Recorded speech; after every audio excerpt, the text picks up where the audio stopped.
is, in my sense, is not a sense of treating anyone unfairly, as you just described it. If you don't own it, you can designate whatever you want, but it's not going to have a full impact as to what you need. There are other ways for us to be able to address this. So I'm just wondering, do you think that there's full clarity, and maybe that's something that the partnership and accountability circle would be perhaps interested in ensuring that there's clarity, a better sense of understanding as to what the HCD means? So in my experience, there's definitely room for added clarity. So there's not clarity on what that designation would actually mean. I think there is adequate recognition that an official heritage designation would, in our assessment from the CABR unit, would actually, again, limit the opportunities for Black communities to be preserved, promoted, and supported there. And so the Partnership and Accountability Circle, having a subcommittee or a forum that focuses specifically on Little Jamaica, would be able to get out to community and help create some added clarity around what the designation means and what opportunities are there. Thank you. Thank you very much. I'm just looking at the screen again to see whether or not there is any questions. I have a question. I'm sorry. Anne, go ahead, please. You have 5 minutes. We'll just get your time restarted there. So there we go, please. It's me, Molly. So I just wanted to know, how involved is the BIA in this conversation? Because if I'm not correct, a lot of the BIAs are non-Black membership. So I want to know how involved they are. And I know for me specifically, working at the province, this is a topic in the Ontario Growth Secretariat. In fact, we're having planning some upcoming speaker series, and one of the topic or speaker, one of the panel discussion will be around cultural heritage, in which Little Jamaica will be a case study. So I just wanted to know, what is the involvement of the BIA? So thank you. Thank you for your question. Yes, thank you for your question. So there has been, for months we've been in conversation and working with the BIA and supporting our Black businesses to find ways to better inform the conversations and the direction of the BIA. So they're an active part of this conversation. We couldn't move this work forward without the BIAs being involved. I do think it is important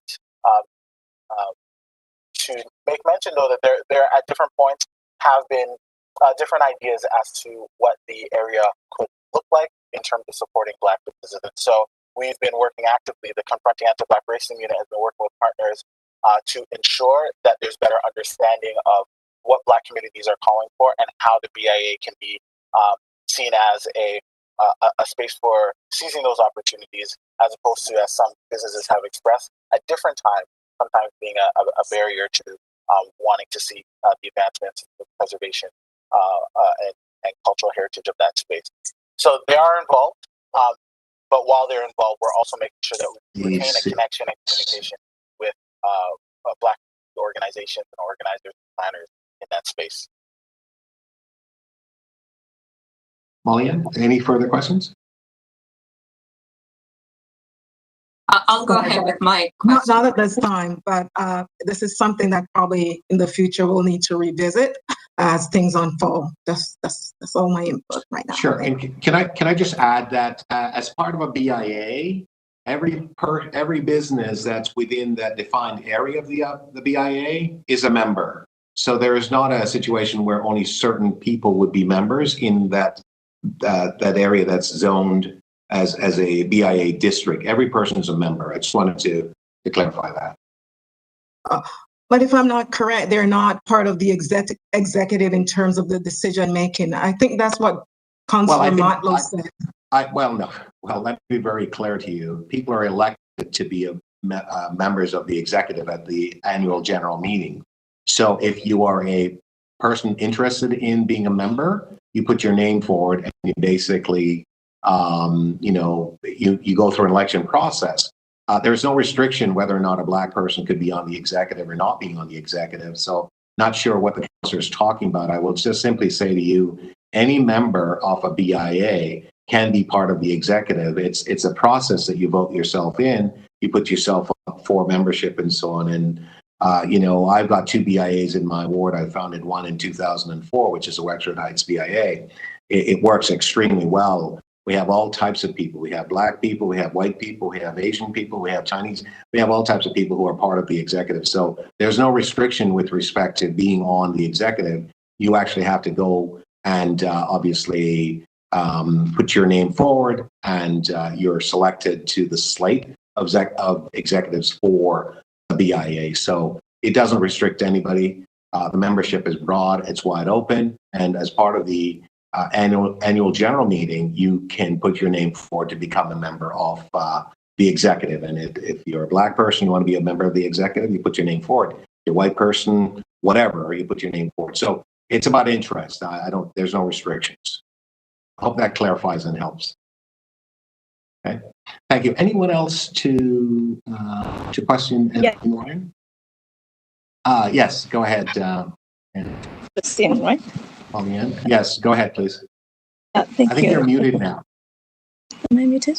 Am I okay? Sorry, Can you hear me? Justine. Sorry, it's Justine. I'm seeing a number of things that are open up. Is that Justine? Yes, it's Justine. Okay, fantastic. Go ahead, me. please. Yeah, thank you, Dr. Mayor. And thank you, Anthony, for your presentation and update on the Heritage Conservation District. I just wanted to check where the motion seems to support Black-owned and Caribbean-owned and operated businesses and to preserve the cultural heritage of Little Jamaica. Many businesses have since been shuttered because of the COVID-19 pandemic. I'm wondering whether that is something that also has been addressed in some ways, because this really goes to the livelihoods of so many people in our communities. And I don't know whether this is something that we are discussing. I just wanted to kind of, since it's information seeking, I just wanted to flag that.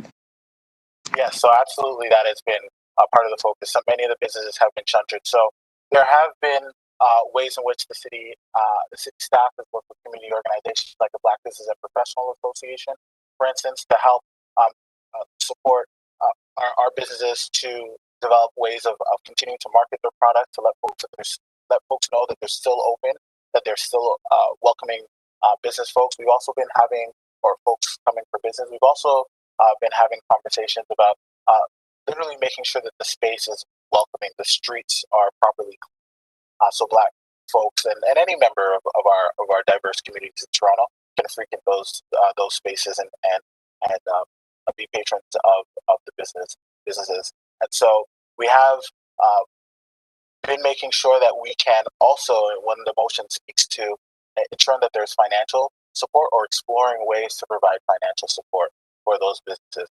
So with what we're speaking to in this immediate context related to an accountability table, it would be ensuring that there is a body to make sure that there's follow through on that. So it's not just exploratory conversation, but there's actual follow through. And community members would be able to shape to say, well, this is what it concretely needs to look like. Further questions? All right. Anyone else to question? I just wanted to ask with back to the BIA. Sorry, sorry, Molly. With great respect, you have one turn to ask question during your 5 minutes. It doesn't sort of just go back and forth, right? So let me just hold up. No problem. That's fine. That's okay. I'll explore it some other time. Thanks. No, but maybe you can speak to it, right, when you have a chance to speak, all right? Okay. So, I think it's, I'm just seeing whether or not there's any.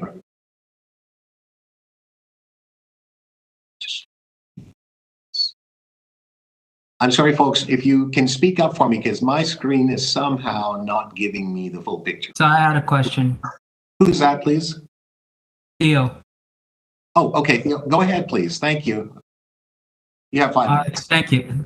So thank you for the presentation, Anthony. I know that, the importance of, having it as a heritage conservation district will further, the initiative. I'm just wondering if there has been any conversation in regards to kind of including some sort of community land trust or, a conservation land trust into equation for the initiative. Short answer is yes. It's definitely been a part of the conversation. What's happening now is city staff are looking at the viability of that, but to properly inform that what community has said and what we support in the Confronting the Black race community is having a more community active voice. to explore what the mechanics of that would be. Of course, there are examples like the Parkdale, for instance, with the trust model you're speaking to, but we want to make sure that we're having the community of voices shape that so that we fully understand what that would be going forward, not just in the immediate, but in the long term. Further question? No, thank you. Yeah. Thanks very much. Anne, sorry, go ahead. I think I called you a few times already. Is it Molly Ann? Anne? Go ahead. Hi. Okay. So thanks a lot, Anthony, for your presentation. My question really is around how, beyond the accountability tables, are you planning on engaging the Black community to understand the differences between the cultural heritage designation and the heritage conservation designation? Because it seems that a lot of the discussion that we've been having here is really that it's fundamental that that our Black communities understand what those differences are and how they will impact Little Jamaica. So are there other mechanisms of engagement that are planned? Yes, so there is what we refer to as the interdivisional table on Little Jamaica, and part of that grouping, so there's economic development and culture, planning, the CBR unit, and other relevant stakeholders that, as part of their work as the project develops, are ensuring that there's regular media releases and engagement with community. The CBR unit itself is also having a town hall at the end of this week, where we will be speaking. So this is Saturday.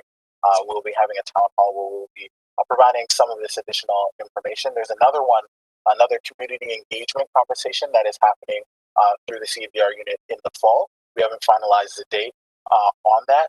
There's also the Mayor's Roundtable on Black Business, which has different community members and organizations that are plugged in.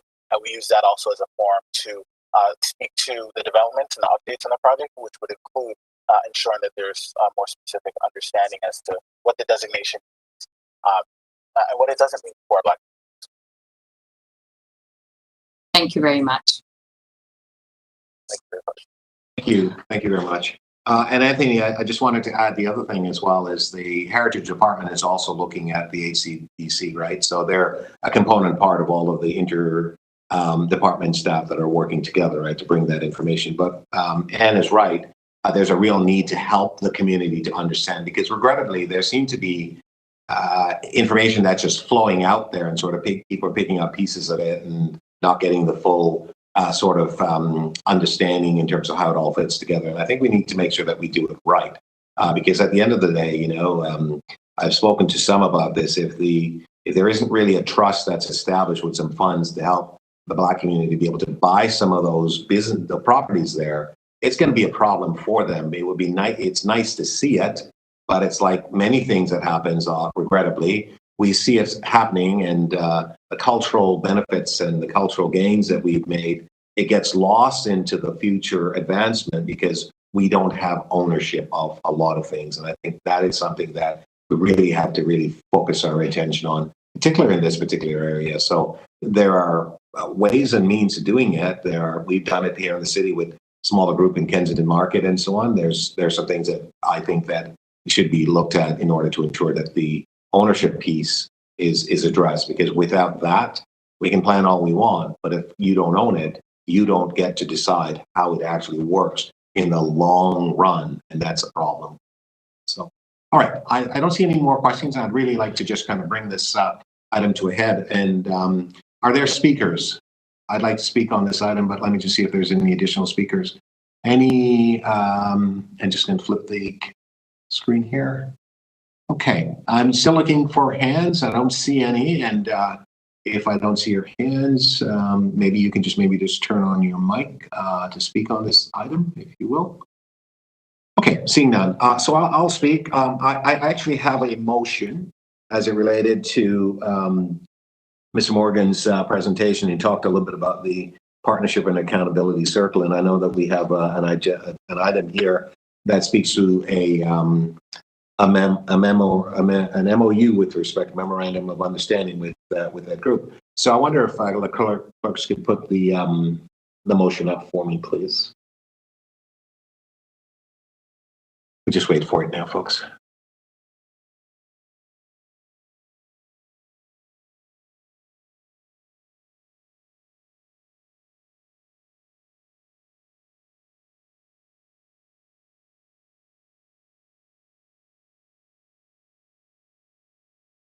See if the clerk's trying to get it up there.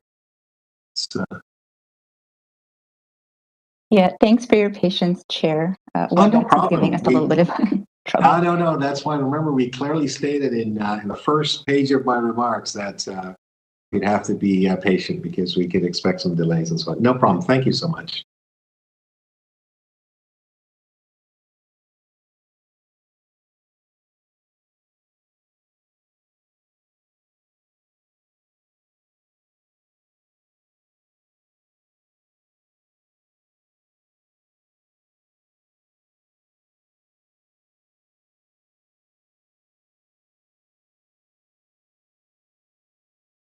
Okay, I saw it there for a quick moment and it's gone. Not sure. We're just waiting for the motion to come up, everybody. Again, we'd asked earlier for your patience, and this is it.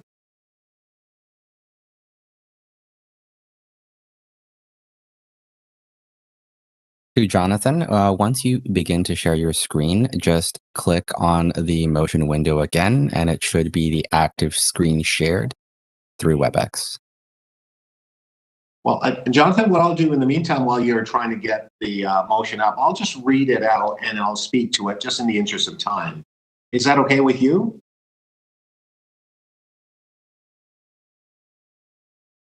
Now there you are. Here we are. Thank you very much, Jonathan, and thanks everyone for your patience.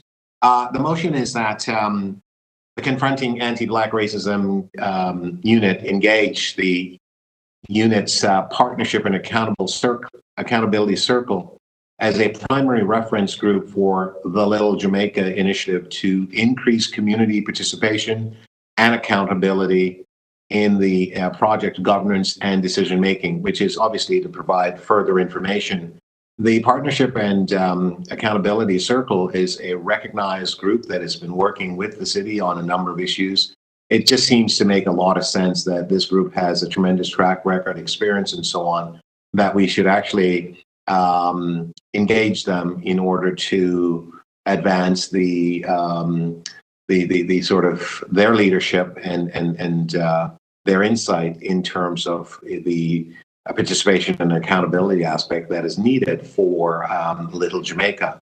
I think that it makes a whole lot of sense that this committee keep an eye on what's going to happen there, and that there is obviously a full understanding, as it's been brought up here by some, about ensuring information is presented to the community so that they have a greater sense of understanding, and that sometimes ideas are brought forward without necessarily the full complement of information that's needed in order to really provide a real intelligent sense as to how things can benefit this area, which we obviously need to protect, and we need to really do our best to ensure that ownership of our properties is something that members of the Black community will be able to enjoy along with others and so on. But if it's an environment where properties,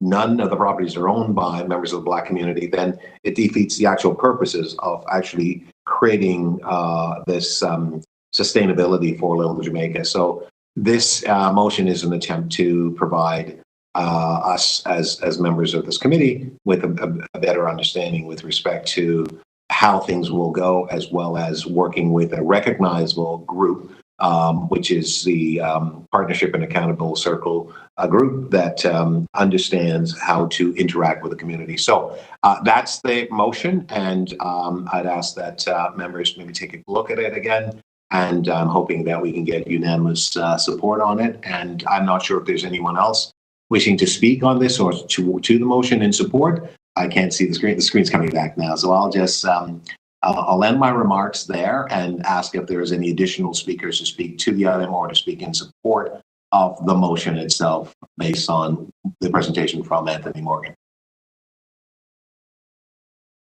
Good morning.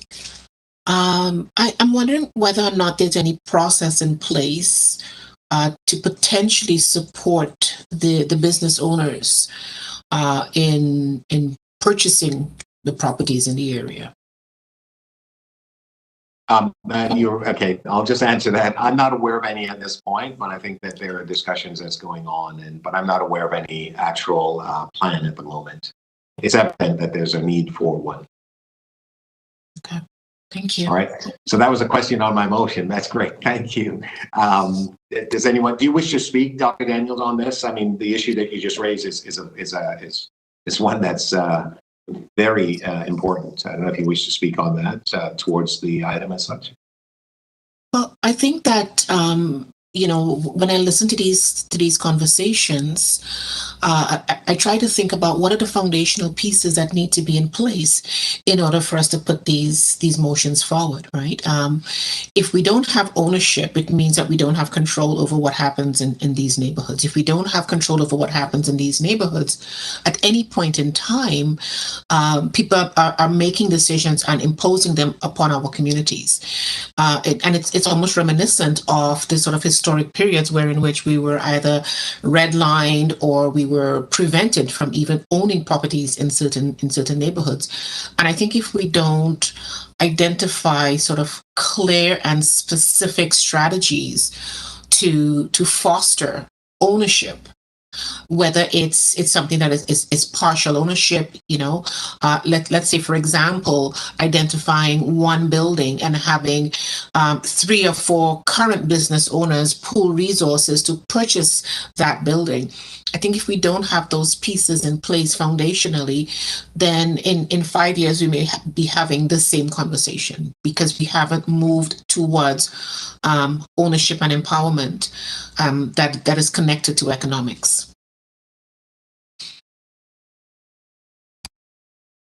Thank you very much. All right. Any further speakers on this item? I can't see the full screen, clerk, so maybe if you folks can help me to maybe clear what I'm seeing. I just wanted to add what was already been kind of stated. Okay, go ahead, please. Yes. So ownership is very important. Of course, as mentioned, we need to figure out and find out and have some sort of research behind what percentage of ownership is already established in that community. In terms of supporting, I mean, the land trust would assist not just with business owners, but it can also assist with, residential, I think, in terms of setting up some sorts of cooperatives so that rent is affordable in that community as well. Because what we're noticing is that there are some rising costs going on both ends, for people who are leasing their space and for people who are renting in the community. One thing that we need to be more aware of is that, yes, if we do have, Little Jamaica officiated, there's the potential of appropriation, which would mean, developers obviously under the flag of our community, developing in our community, but we don't have any stake at all in terms of, the changes that are coming about. So that's another thing that comes to mind when we're discussing ownership. Very much for the comment. Thank you. Is there anyone else who wishes to speak on this item? Jonathan, and depending on you, hopefully you can see. I can't see. Oh, it's Juanita. I'd like to say something. Oh, hi. Go ahead, please. Juanita, go ahead, please. Is there any way the motion could be modified or another motion could be passed that does address ownership in relation to Little Jamaica? Because, I mean, obviously this motion is great to have accountability, but I think we also need something that addresses the core issue. That's fine. If the clerks would, let's just talk through this. If the clerks could maybe just amend, I would consider it, and Jonathan, you can tell me whether or not we can do this, a friendly amendment, but that we also us or look into or exploring ownership structure that would create an opportunity for Black-owned, ownership of sites on Eglinton West in Little Jamaica to explore financial ways and means as to how this could be done. So it's really just a report request, so we bring that forward. So yeah, we can do that. Jonathan, are we okay to amend mine? I'm fine with just having additional amendment to that, in addition to the partnership and accountability circle. Mr. Chair, that's okay. If we just request, we can hold this down. We can hold this down if you wish. Does that make it easier for you? Yes, Mr. Chair, we can hold this down and then we can Sure. proceed to the next item. Then we'll come back to. Let's see whether or not anyone else wanted to add anything further to this. Anyone else wishing to speak further to this, or anything else that they feel they wanted to add? Because I think this covers it, and Juanita, thank you for that. That's really helpful. I just want to concur with Juanita, but we also need to think as well about the residents within those areas, because I'm not sure you know that the city, as unlike every other municipalities, they're undergoing an update to their official plan, and as part of that, right there, Little Jamaica is considered a major transit area, and that involves intensification as it relates to not only employment, but residential usage. And so when we're talking about Little Jamaica, we also have to think about the residents that make up that area, not only the businesses. And so I think when we're amending, we need to be mindful of that as well. Sure. Little Jamaica isn't simply the businesses. Little Jamaica is the entire area, which includes the community. So this is my understanding of it. It's not just the businesses. When we reflect on ownership on Eglinton Avenue, we're talking about the businesses, but clearly everyone is obviously involved in terms of the success and or the failure of Little Jamaica. But point well noted. Thank you. Anything further on this? I'd like to sort of bring this to a close if we could. If there's nothing further on this. It's Juanita. I just had a point of clarification. So sure. Is the motion then going to be added later, or I wasn't clear on what's happening next? Fair enough. So the ideas that you brought forward to add that piece with respect to ownership, I'm suggesting that it's friendly. So I'm suggesting that it's added to my motion, which the clerks are actually preparing, so that we'll come back. So let's give them some time to prepare it, and we'll come back later to vote on it. So that's what we'll be doing. So we'll move to the next item, and we'll come back. Okay, I understand. Thank you. Problem. Jonathan, were you saying something? Yes, Mr. Chair. Go ahead, please. Sorry to interrupt.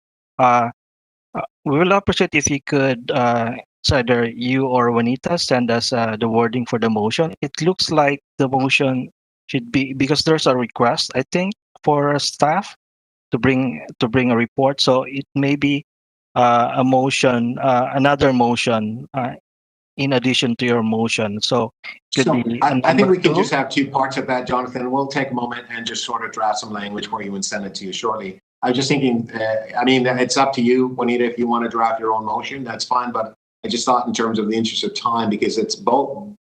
One's a report, obviously, and the other is a request for the partnership and accountability circle to task them with something, and the other is to request a report to look at the financial structure that could be put in place to assist in helping members of the Black community to own properties in Little Jamaica. And we were talking about commercial properties in Little Jamaica. So Jonathan, leave that for a moment. I will work on the wording on that. And or Juanita, you could do that if you wish, or we can work together on that. I don't know. How would you like to proceed?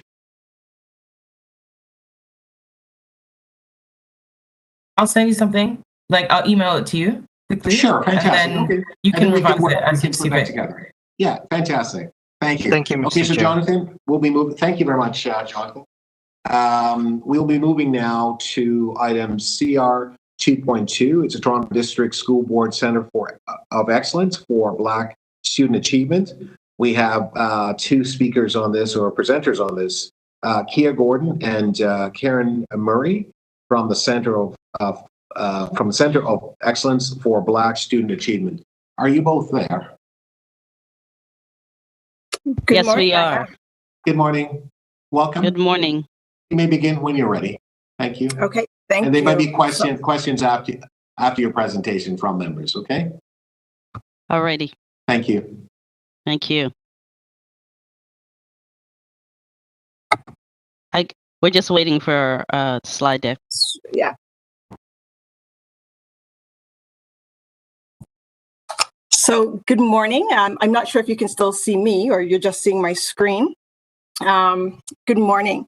On behalf of Systems Superintendent Jacqueline Spence and centrally assigned principal for the Center of Excellence for Black Student Achievement, Karen Murray, who's here with us this morning, I would like to introduce to you the Center of Black Excellence. My name is Kahi Gordon. I am one of 5 graduation coaches with the Toronto District School Board. And graduation coaches were placed across the various learning centers. We were strategically placed in different schools to address the various identities of Black students across the board. For example, some of us are placed in schools where we have a low percentage of self-identified Black students, and others are placed in schools where there's a high percentage of self-identified Black students. This is the aim of our program is to challenge the assumptions of the term at risk. And TDSB's data shows that there are Black students who are meeting academic success, and these students speak to the need of belonging and the importance of well-being within their schools. In the spring of 2020, TDSB announced the development of the Center of Excellence for Black Student Achievement. June 1st, 2021, the Center of Excellence for Black Student Achievement was launched virtually and became the first of its kind in Canada. Established with the explicit mandate to dismantle anti-Black racism within the Toronto District School Board and to improve the experience and academic outcomes of self-identified African, Afro-Caribbean, and Black students while actively engaging with families and the wider community. I do have a video that I'd like to share, and hopefully I will be able to, it will be able to play. Kai, before we do that, as you figured that out, let me just set some context a little bit around the center so that it will allow when they see the video to be able to understand. Okay? Yes. So good morning, everyone. I'm Karen Murray. I am the centrally assigned principal that holds this exciting portfolio of the Center of Black Achievement. Now, one of the first things I wanted to set is that the Center of Excellence wouldn't exist without community. This is a center that was a long time in the making. It was pushed by the Black community more than a decade ago. It was in recommendations that were sent to the Toronto District School Board as we engaged in the Enhance and Equity Task Force. And so for us, it is really just answering a promise. A year ago, we, in June, our trustees unanimously voted for the center to be part of TDSB. And K-12, there's many of these type of centers in universities. We know about them, the places where, affinity spaces where Black students can go. But the center situates not only for students, but it's a hub. It's there for community. It's there for parents, and 2 types of parents: the parents who are Black parents, self-identifying, but then also for parents who are raising Black children, and that's important to note because the experience for their students is the same within the Toronto District School Board. So I just wanted to make sure that as we move forward, as we think through the staffing, Kai's one, which graduation coaches for Black students who do a lot of amazing work. know that we have 21 staff that will be part of the center. We're still, right, but know that we're centering parents, community, our students and our staff, self-identifying Black as the foundation of the work that we're going to do. So Kai, do you have a chance to get that video up? Yes. So as Deputy Mayor mentioned, we might have some technical issues. If we do, we're going to just put in a link to the center's video. So let me see if this will work. Yes. Fingers crossed. If Fingers not, I have the crossed. link ready. And so let me know if you're hearing. Oh.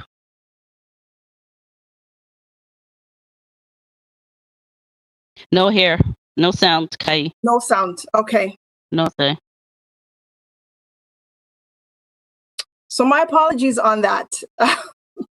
My apologies on that. No sound. But Ms. Murray, I'm just going to ask you if you could please just share the center link. Absolutely. The link. That would be great. Thank you. So let's just set up what they would have seen. What they would have seen. What you would have seen was, hold on, let me just make sure. Did it come through your chat? I'm gonna send it to the city clerk and see if he can put it forward. Okay. Okay. So I sent it to our city clerk and maybe he could put that through. All right.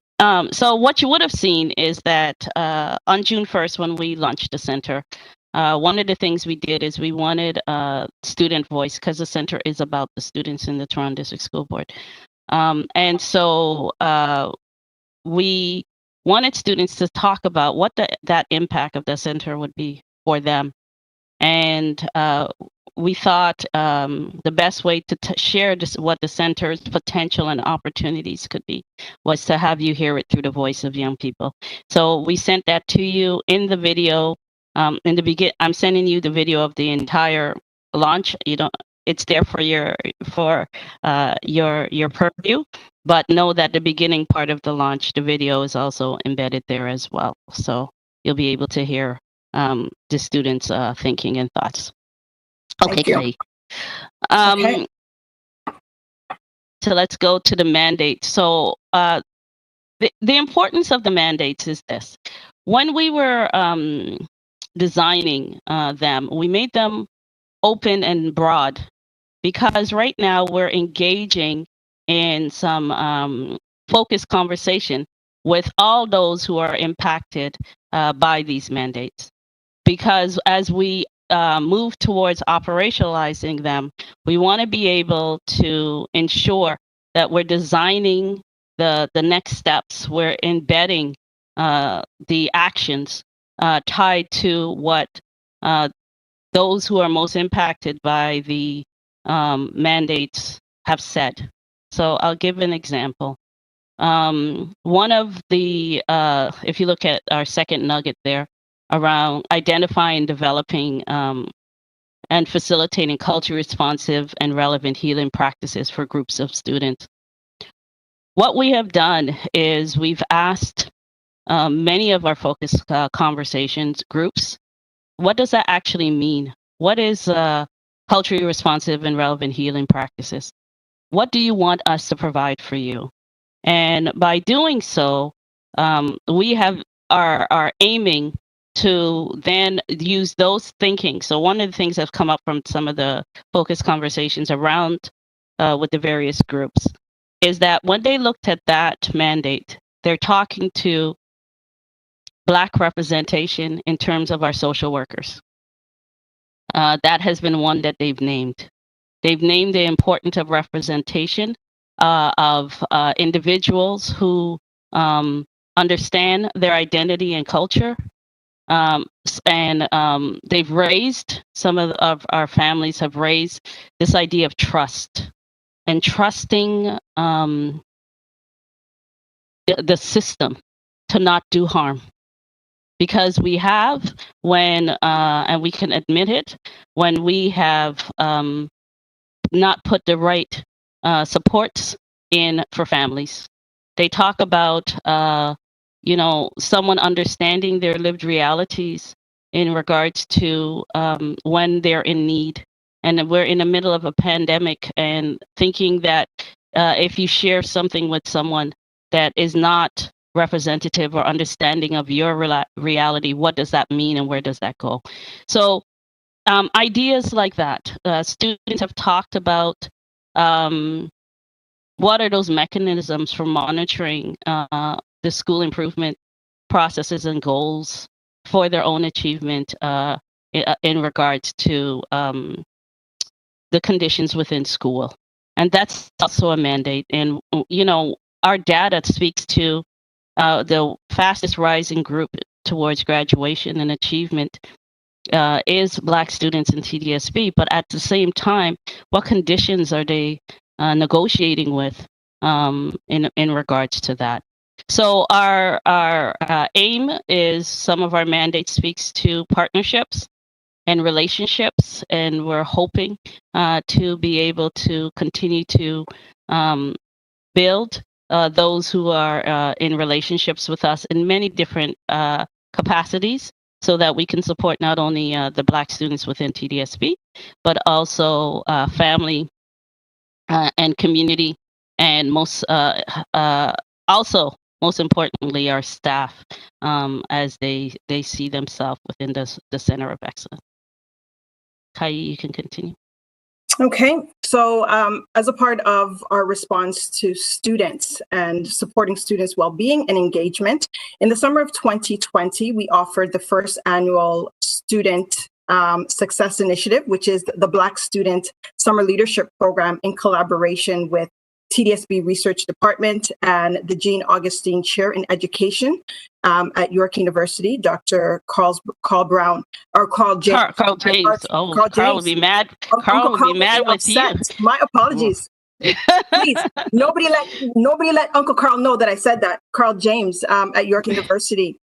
So we co-designed this program as a part of a larger youth participatory action research initiative that uses youth participatory action research as the basis to identify, design, and influence school-based policies that support Black student engagement and leadership. It was offered as a 7-week virtual online leadership program that engaged 31 students from across the school board, which was 7 schools in which that graduation coaches were assigned to. And students were able to engage in a student-centered learning experience that explored systemic barriers that limited their educational success and engagement of Black students. And this was their focus around their experience and supported their learning. And through this process, we were able to engage students throughout the school year, the 2020-21 school year, through different initiatives, including the establishment of 2 credits that focused on Black identity and Black culture, which ran every Saturday from November to June of 2021. I just want to insert real quick there, Kai. The amazing thing about this is that there was various groups of students working together under research question, and one group expectations were, they talked about the importance of positive racial identity courses for them because they don't see it regularly in their high school. We took that question and their recommendations, and we took it through the process of the system, and that's what created the Saturday course that Kai identified. And what was amazing about that is that those students presented it to committees within the board, talked about the importance, co-designed the course with educators for Saturday, and continue to build moving forward to us being able to have the course again run next fall, and also looking towards making some of that course, some pieces of that course within a regular school day. So I just wanted to share that the work from this youth action research did not just be an experience, it actually led to the development of a course that students took, got credits, and now becomes something that we can offer beyond just one school year. So I just wanted to talk about the power of the students and the work that they're doing. Go ahead, Kai. Thank you, Karen. And so Karen spoke about community connectivity. And as a part of the mandate and the work of the graduation coaches is to organize a circle of care for students, and including internally and externally, to be able to support student well-being and success. For particular students require additional needs, we take a holistic approach to identify how we can address those needs by utilizing a wraparound approach to minimize any additional barriers that may prevent students' engagement and positive experience within school. We work with students to identify who the caring adults are within their lives, and that could as well include in and outside of school that can support their academic and emotional well-being. This includes connecting with their families, our community partners, and various agencies, and particular school staff such as guidance counselors, teachers, and or administrators. We also collaborate with students to establish what they need to optimal their mental health and to ensure overall success. And this also includes us being able to identify within the community who those relevant cultural responsive and relevant healing practices to support students' engagement. So we have done a lot of outreach to community organizations to ensure that students and families are supported and connected when required. Oh, I don't know what just happened there. Fancy. Okay.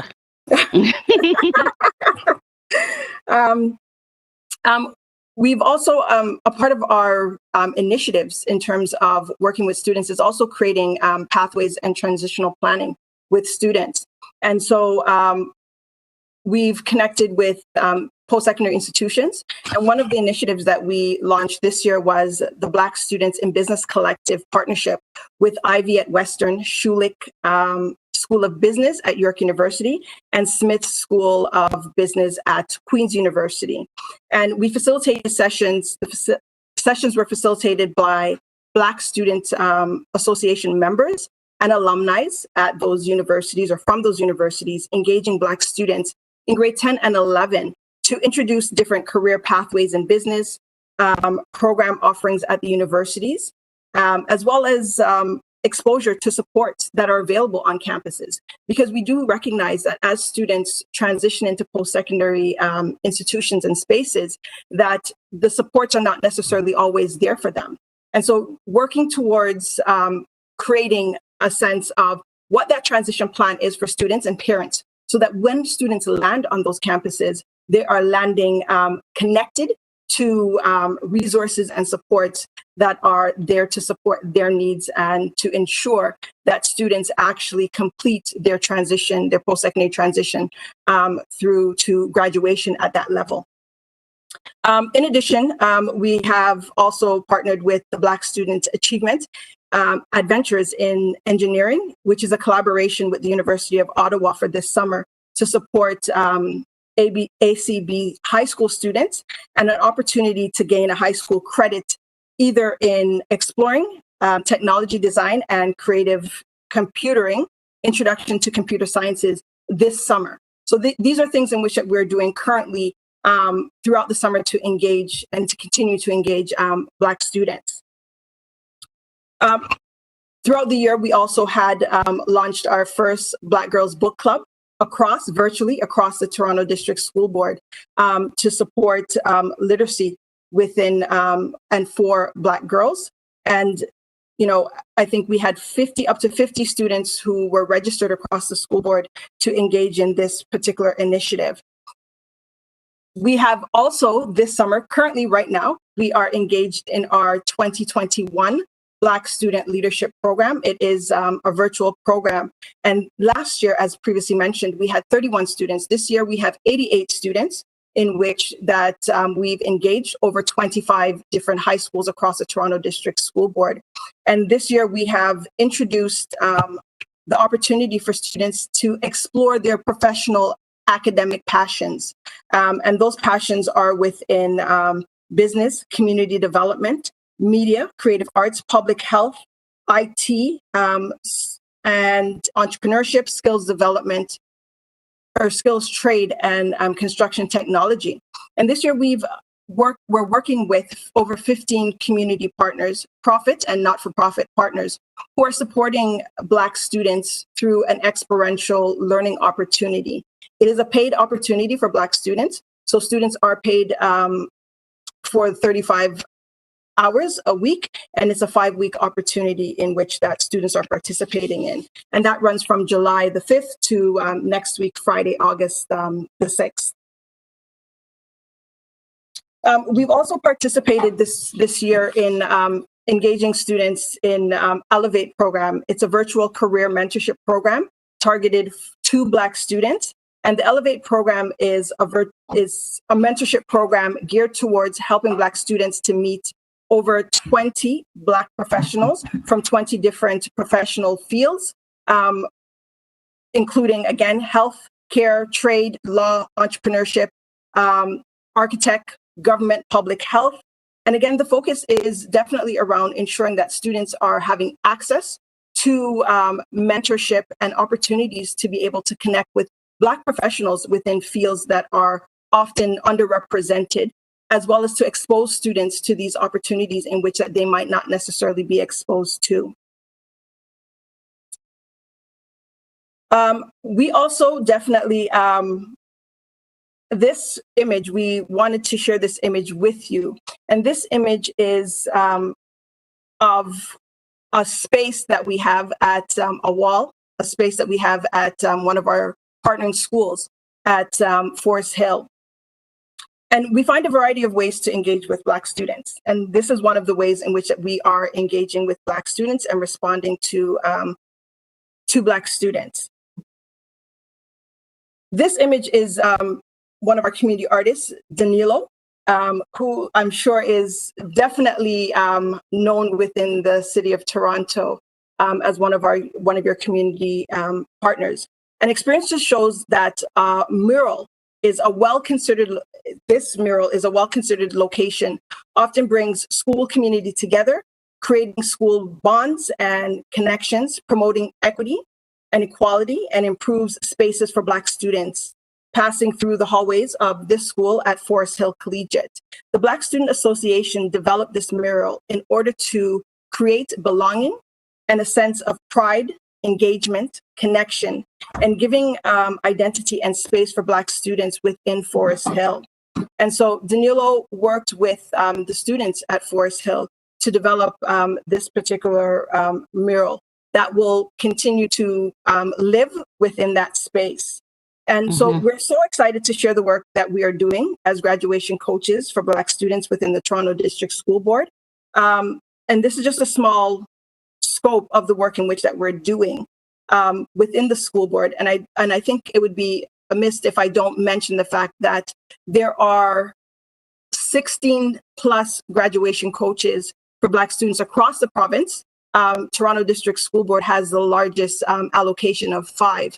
But recognizing that that this is an initiative that is addressing and wanting to address the issues in which that Black students are facing within our education system to support and encourage well-being, success, and continued upward movement for Black students across the province. And so we're definitely open for any questions. I know, Deputy Mayor, you gave 5 minutes, so that's all we got. No problem. Listen, thank you so much for an amazing presentation. I'll just open it up now for members of committee. If you have questions, please. I can't see you all, and I know that the clerk It's Juanita, I have a question. Yes, just one moment, please. The clerks had just sent something out that they're apparently experiencing some challenges with the video. So if we could maybe ask you to turn your video off until such time that you are asking a question and so on. because apparently there's some issue with the bandwidth. So, Juanita, back to you, please. I'll ask you to turn your video on and to ask your question. Go ahead, please. So yes. Oh, I do turn my video on. Okay. I was just wondering if there are community partners or corporate partners that would be interested in being involved with the Center of Excellence. What would be the best way to reach out to the center?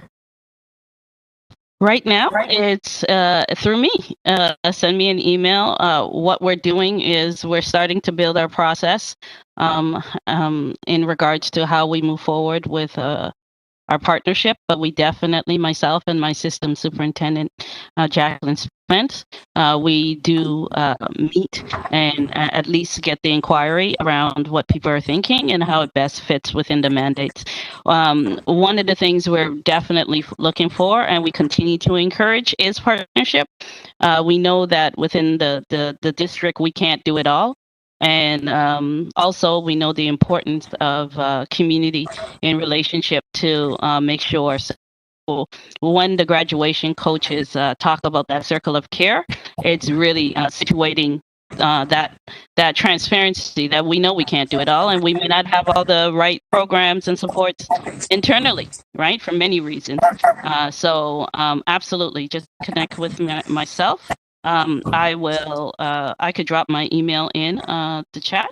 I plugged it in already. Oh, perfect. Sorry? So there you go. Oh, okay. Just send me an email for sure. Thank you. Okay. Thank you so much.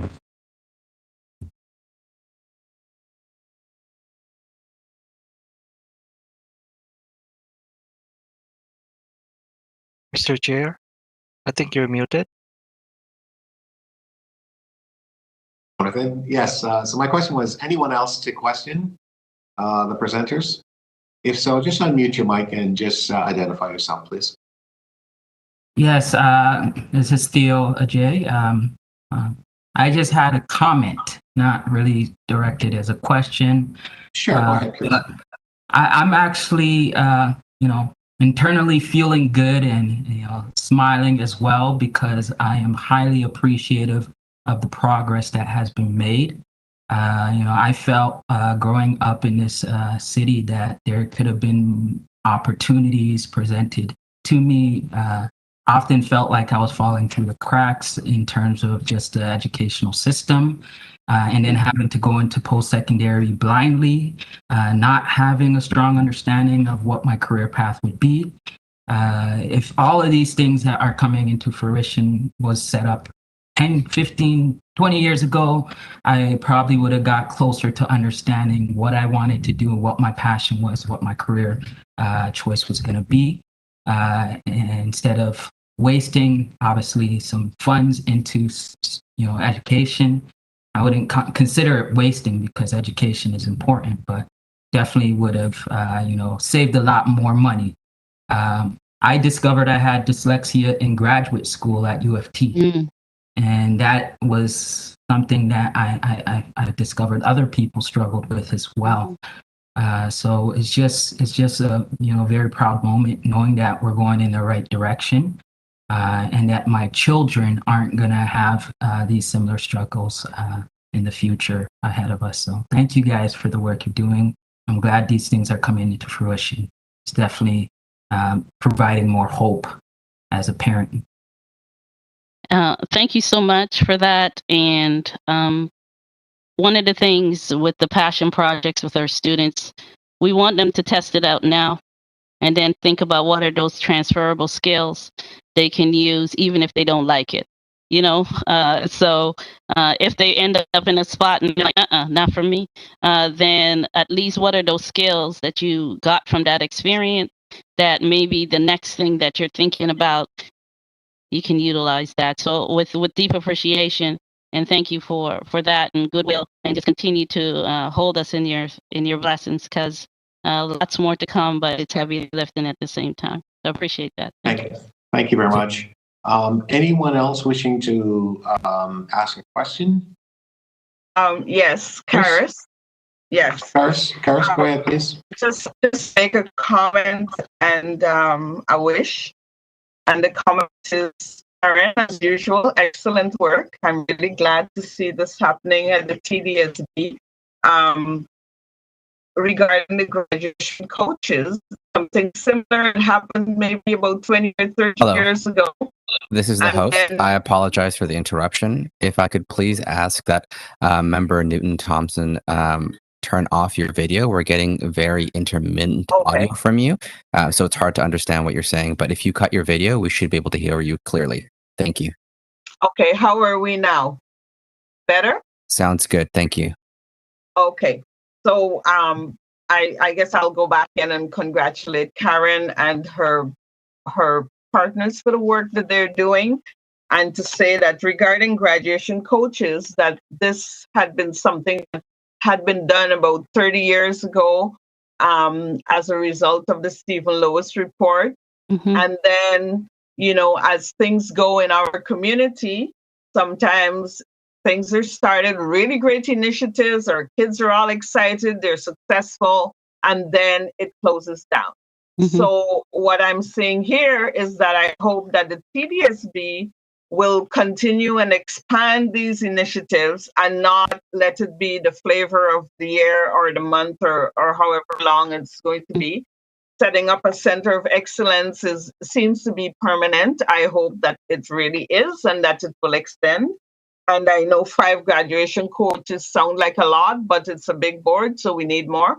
So I hope that, you know, we can just continue the momentum with this, get the funding to continue it and expand it. And for the, you know, you know, for our children's sake and for the community's sake, stop the 40% dropout rate and get our students, you know, it's not their fault, you know, but get our students onto the right channels and getting the support they need to go on with their careers or whatever they choose in the future without getting interruptions in their education. And also, you know, the kind of identification that one of our speakers was talking about, that they're able to get all those supports in school where they should. Thank you so much for that. Miss Murray, thank you. I appreciate that. But what we're going to do is we're going to keep moving on. And the comment was made, and I know that you've heard it. But regrettably, I don't have enough time to give you an opportunity to respond to each of these. So no worries at all. Thank you. Thank you. I just want to see if there's anyone else wishing to comment and or ask questions, although this is the question round, but members have been commenting and so on. So we'll just leave it open to that process that has already started. So any comments and or questions from members further? Okay, seeing none, and I'm flipping through the screen here. But if there is someone who wishes to comment, please just open your mic, please, and just make your comment. All right, so I've seen no further commenters and or questioners on this item. So members, I'm going to simply move a motion to thank the presenters, Ms. Gordon and Murray. It seems that you've done this a few times because you guys got this perfected. It's a great team combo. And thank you so much for the outstanding work that you're doing. You're doing God's work. You're helping that generation of young people that are going to be really the leaders in this city, province, in this country, and the world, part of educating them and helping to create opportunities for Black excellence in the work. And again, congratulate to the Toronto District School Board for basically this transformation to really address issues that have been facing the Black community for many, many, many years, as Theo's example about what has transpired with him in terms of his recognition as to his challenge that he had, obviously during his developmental years, and he didn't recognize it until he was in university. So I think this is tremendous work that you're doing, and I'm sure that we will continue to work with you and to be in touch. I want to thank you both very much for being here today. And members, I'd simply just like to ask that we move receipt of the information that's been presented to us by Ms. Gordon and Murray. So all those in favor, opposed, that's carried. Thank you. We're moving on now. Jonathan, are we ready with respect to the first item yet, or should we just continue to wait? Mr. Chair, we're still working on the Okay, motion fair for enough. item That's number fine. one. Just asking. Thank you. No problem. We will then move to item number 3, CR 2.3, which is the work plan development. And we have one speaker on this. I'm just wondering, Anthony, would you perhaps do an overview and then allow the speaker to speak, or have the speaker speak, or what is your preference there? Yes, I'm happy to provide a very quick overview. Yes, I think it would provide some context and an overview and allow the speaker to be able to speak to your presentation and or any additional comments that Ishmael Afra wishes to make. So you have the floor, please, Anthony. Thank you. Sure. So thank you for that, Deputy Mayor Thompson. So as you will note, members, there has been posted the documents to support the development of a work plan for the activities of the advisory committee. In our conversations at different times, some requests for clarity and guidance on how we structure our work plan was asked for, and so ultimately, our team came together and looking at what was successful in moving forward and setting up a structure for the Toronto Action Plan to confront anti-Black racism, but also gleaning from different action plans and strategies that the city has adopted that have been successful. And so you have 3 documents that have been posted that I outline the time frame, the structure, identify different strategies and plans that the city has already adopted, linking those to the work of the action plan itself, but also other divisions across the city. And so these documents here are being shared with you and proposed essentially to have the committee agree or adopt this to be the plan moving forward to set up your work plan priorities for the duration of your term. So that's all I would say there.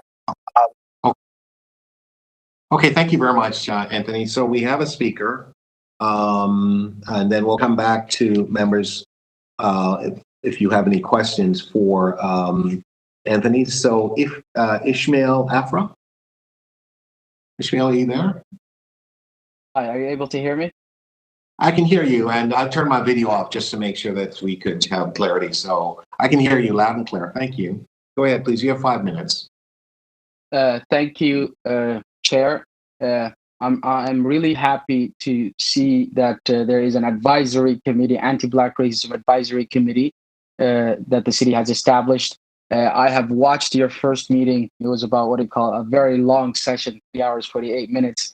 And I've reviewed the mandate of the work that you're doing. And I'm really excited that we have this body of members and this committee to advise City Council. So I want to thank the members, and I want to thank all of you for all the work that you will be doing on our behalf. My name is Ismail Afra. I am a community coordinator for a group called Access to Recreation in Regent Park. I have been involved in the budget committee, the economic and community development committee, and I'm excited that the city council and their committees are responsive to community.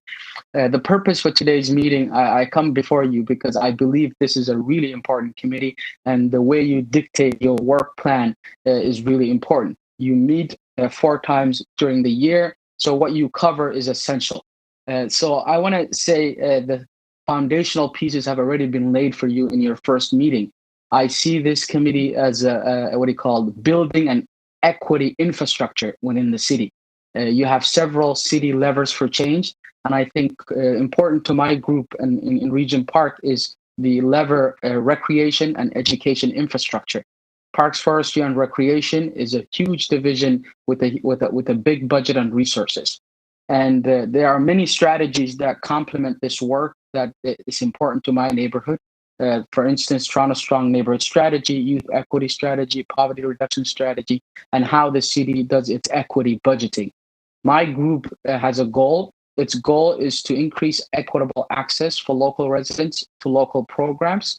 And our mission is to activate the community to be empowered, build relationships with decision makers like yourself, to change policies and regulations, and create new opportunities for youth, seniors, and families to access recreation in their community. We've began our work with the Anti-Black Racism Unit. and we're working on a few goals. For instance, we want to improve programming experiences for Black people. We want to make sure that there are existing lack of representation of Black staffing in our neighborhoods. And we want to improve overall culture of anti-Black racism and the service delivery policies that create barriers. So we've already engaged the unit and have conversations with Anthony Morgan and his staff. There's a reference group mandated by the Economic Community Development Committee in our neighborhood. So the reason why I'm here before you is to align and include something in your work plan that's not currently in there. And my recommendation in basic, simple terms is to include the recommendation 7 on the action plan to confronting anti-Black racism in your work plan. I've seen the work plan, and there are a lot of recommendations in there, but I want to really advocate the inclusion of recommendation on the action plan to confront anti-Black and use what's called the data equity strategy on the registration and booking transformation project. Currently, Parks, Forestry, and Recreation is taking on a huge overhaul of its registration system.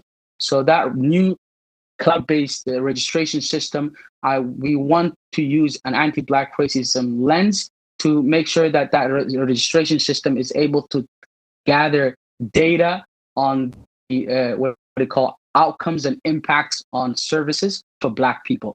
So I want to include that in your work plan, and I really hope that you would support us in this recommendation, because this will dictate how city divisions actually do their work. Some of the work that you'll be doing actually impacts us at a local level. And if you're able to include this recommendation in your work plan, we believe that our community and other communities affected by the registration system and the barriers to access would be improved.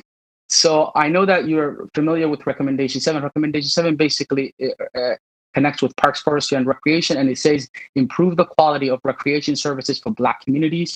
It has 2 recommendations: improve spaces, recreation spaces, and also engage the community on how to improve recreation. And we feel the best way to improve recreation is having data on impact, on equity impact. So please, the consequences of this is that Parks, Forestry, and Recreation would report to you on its status and where the registration booking transformation project is at, and whether they could incorporate an anti-Black lens into. Can you wrap up, please? You have 5 minutes. Can you wrap up, please? Yeah, thank you.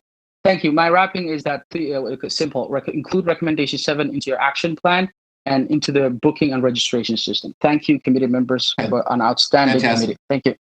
Thank you very much. Let me see if there's any questions of you. Any questions of the speaker? Again, I can't see everybody, so I'm asking you, if you have questions, please, to unmute your mic to ask Mr. Afra any questions that you may have. Okay, seeing none. Mr. Afra, thank you very much for your presentation.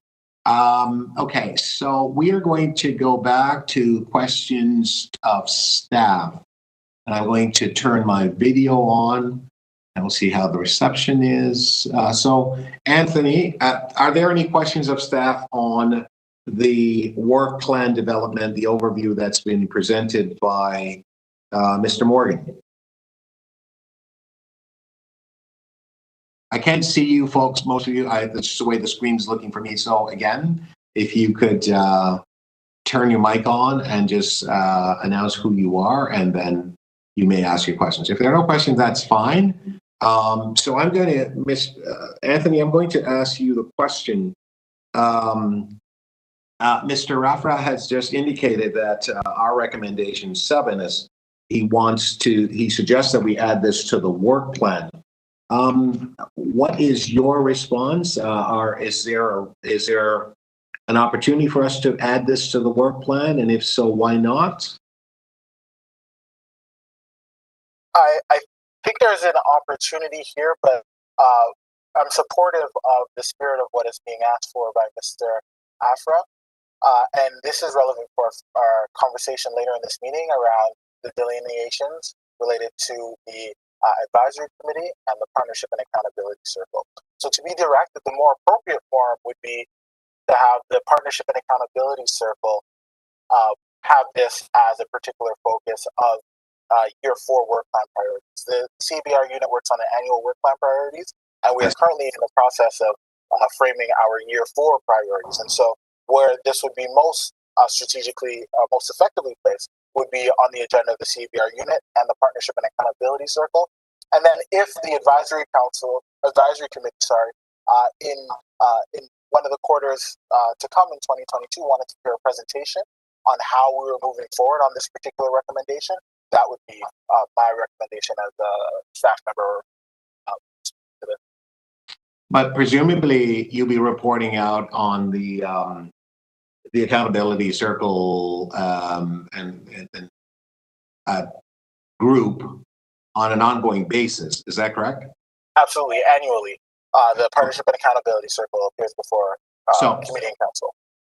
Right. So then, taking this into consideration, and the PAC committee looking at it, Partnership and Accountability Circle, the PAC committee looking at this, how then would Mr. Afra be assured that the consideration and the weight that he's hoping that this process would give it in order for him to, as he indicated, this is part of our PFNR strategy and so on, but he wants to ensure that it gets the, I'll use the expression, it gets the accelerated process. How do we ensure that that occurs?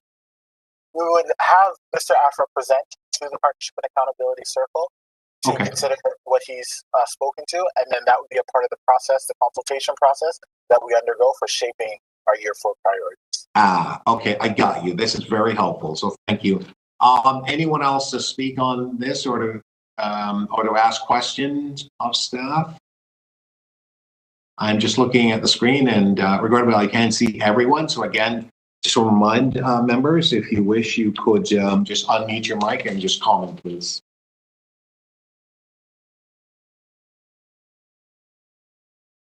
All right, so I see no further questioners of Mr. Morgan. So anyone wishing to speak to this item, which is the work plan development, and there are notes associated with that.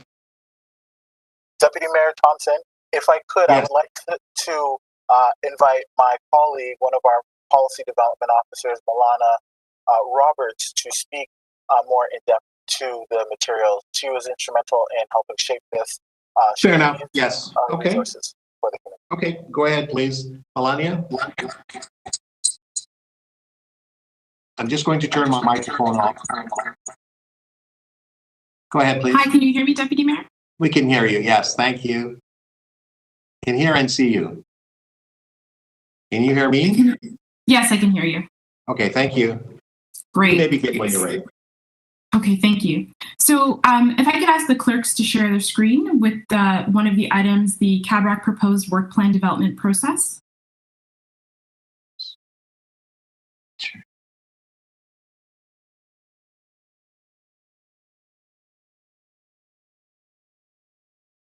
So as the clerks work to pull that up, the first item that I wanted to just walk members through is the recommendation around a process to undertake the development of an agenda. Of course, as you know, and in our one-on-one interviews with many of you, there's a gamut, quite a broad range of issues facing the Black community, and we want to really identify the most strategic and impactful areas for your input. And so we've outlined a process that will allow opportunities for us to integrate a lot of the excellent feedback of your priorities that you shared in our orientation sessions as part of the committee, but then also that provides an opportunity to hear from city staff about emerging issues and initiatives that can further inform decision-making at this table. Okay, fantastic. So in light of that, we're hoping that we can first in this session really begin to think about some of the insights that members have shared with us already proactively when coming into the committee. And you'll see that in one of the documents that's been laid out clearly, reflecting the various themes and areas of expertise that were recruited as part of the council.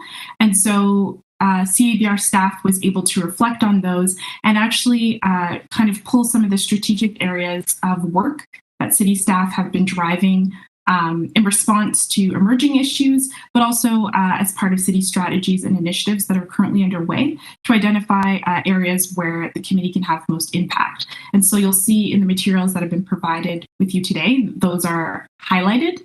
I should note these are not a comprehensive review of all the strategies and work that the city is undertaking, but more the items that best align with the mandate of the committee, including the strategic focus on the UN International Decade for People of African Descent, as well as the focus areas of this committee. If you could scroll down.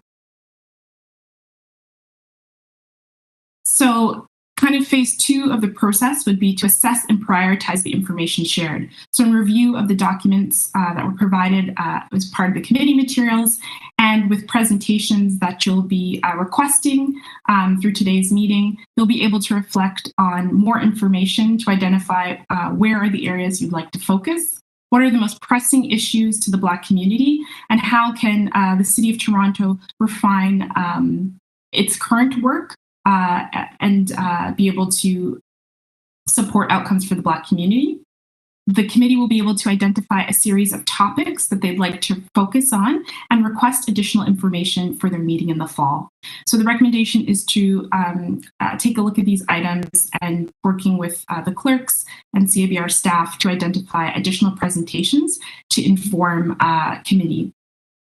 Then the last step will be setting targets. So setting clear, measurable, actionable objectives for this committee to really lay out how it will spend its time in the upcoming meetings and identifying at least 2 CABRAC members to champion each of these objectives, providing an opportunity for them to make recommendations about any presentations, either from community and similarly to provide an update on these affairs at committee meetings. If you can scroll down, please.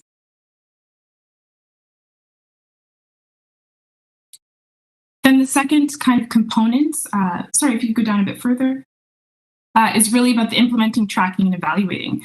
So at your September 24th meeting, there'll be an opportunity to really have the first presentations from city staff on items where there may be opportunities to make recommendations, which would motion a process to have city staff report back and update this committee to really understand how things are being implemented, tracked, and evaluated to demonstrate impact. There'll also be an opportunity to coordinate additional presentations, gather resources or supporting requests for information made by the committee and supported by CABR staff and the clerks as appropriate. And this may also identify opportunities where the CABR PAC, which is our Partnership and Accountability Circle, who supports the full implementation of the action plan, where there are synergies to inform and advance their work. For example, the item that Ismail Afra raised to really inform how they may plan their priorities for the rest of the year and in year 4. Could you go down, please? And finally, at the last scheduled meeting of this year, a real opportunity to reflect on the divisions that CABRAC has interacted with thus far, being able to identify what progress has been made, and also being able to provide an update to Toronto City Council with some of the outcomes of the CABRAC's work, recommendations, and any future gaps or opportunities for work. So that's the recommended kind of process, with the recognition there may be additional meetings that are added to the agenda to help facilitate the undertaking of this work plan. Deputy Mayor, is it best to pause after each item, or would you like me to review the other items as well? Your question? Yes, would you like me to speak to the other 2 documents, or would you like me to pause? I think we should just get right through your presentation, and then we will allow for questions from members. Great, thank you. Thank you. The second item I would like to ask the clerk if they could bring up is the CABRAC work plan member priorities and strategic alignments.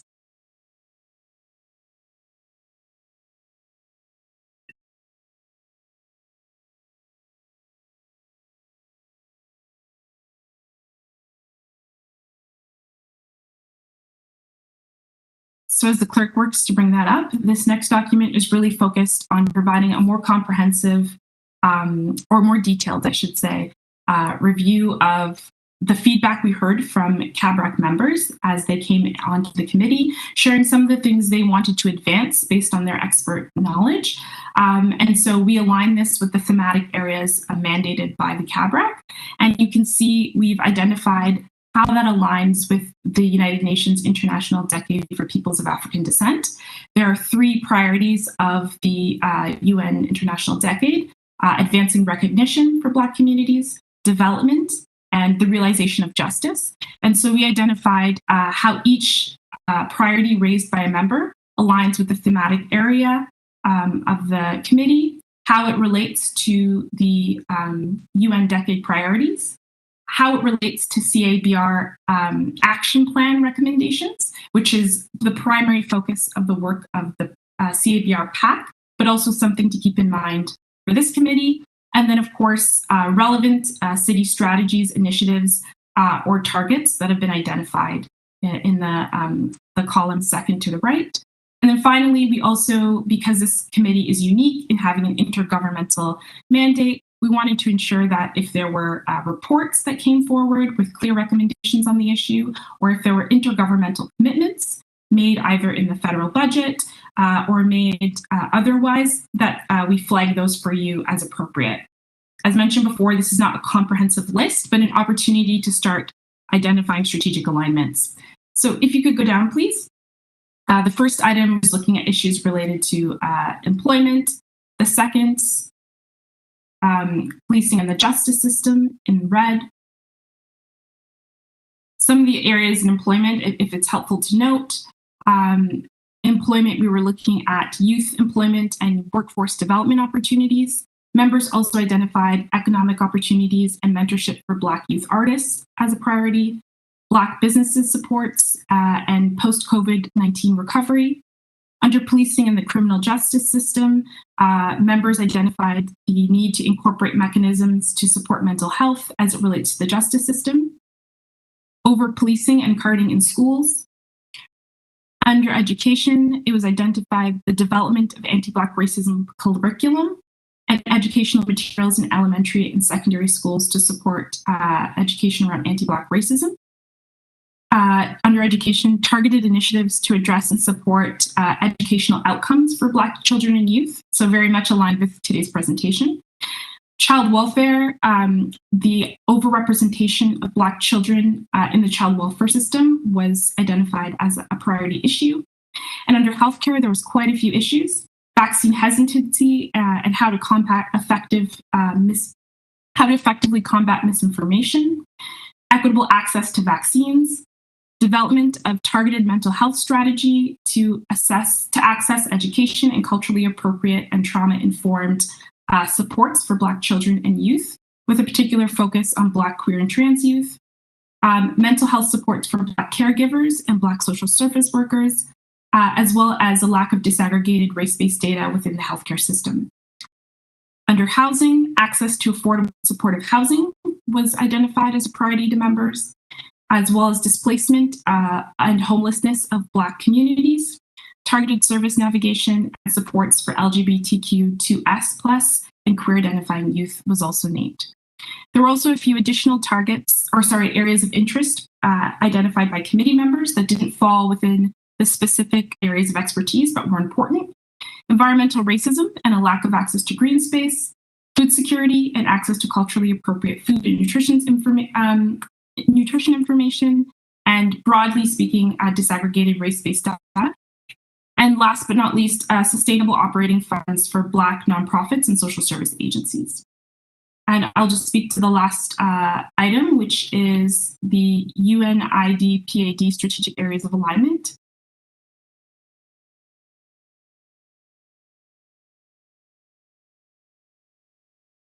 So this last item is really speaking to the UN International Decade of People of African Descent. As I mentioned earlier, there are 3 kind of program areas that have strategically been identified by the UN as part of the decade.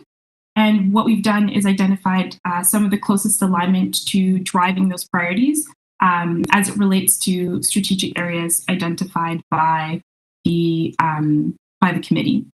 So the first under recognition was the Decade of Black Arts and Culture. This is work being driven by the Economic Development and Culture Division, and really this aligns with the desire to support Black youth artists. The Little Jamaica Cultural District, which you spoke about today, supporting the presentation on at a future meeting. The development of Black heritage sites and history and the establishment of a Black History Museum. This is aligning with current city work happening in Little Jamaica, with the exploration of the possibility of a heritage designation, as well as some of the priorities around Black history and culture being taught in schools. The under development, Black business supports, which you spoke about earlier. Sustainable housing, supportive housing, affordable rental, and home ownership options for Black communities. And anti-Black racism in the education system. And finally, under the justice pillar, mental health and crisis supports in the justice system. And finally, alternatives to policing and community wellness. So those are the main priorities that align most closely with the UN decade that were identified by the work of the city at the moment, as well as the priorities outlined by committee members. Thank you.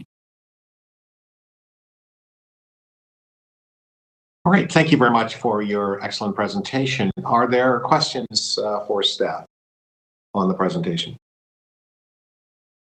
Again, I can't see your videos, so if you could just unmute your mic, please, and to ask your questions of staff.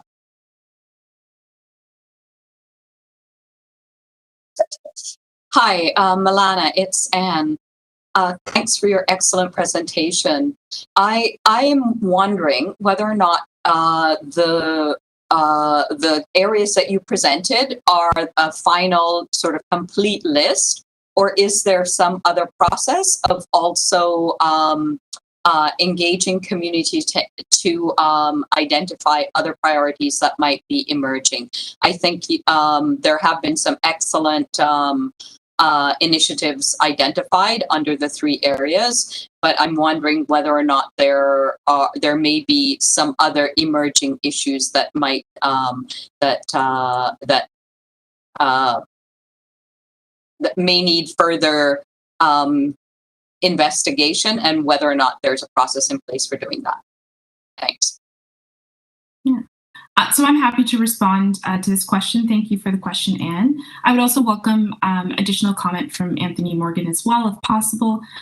What I would share is that I think the opportunity provided here is really to kind of provide an offering of different possibilities and strategic opportunities for the committee. I think it's we're really looking to your expertise to shape the agenda and the priorities we want to focus on, which is why we really did start with initial feedback and interests of the committee to really guide where we created connections and links to the decade, but also to the existing work happening at the City of Toronto.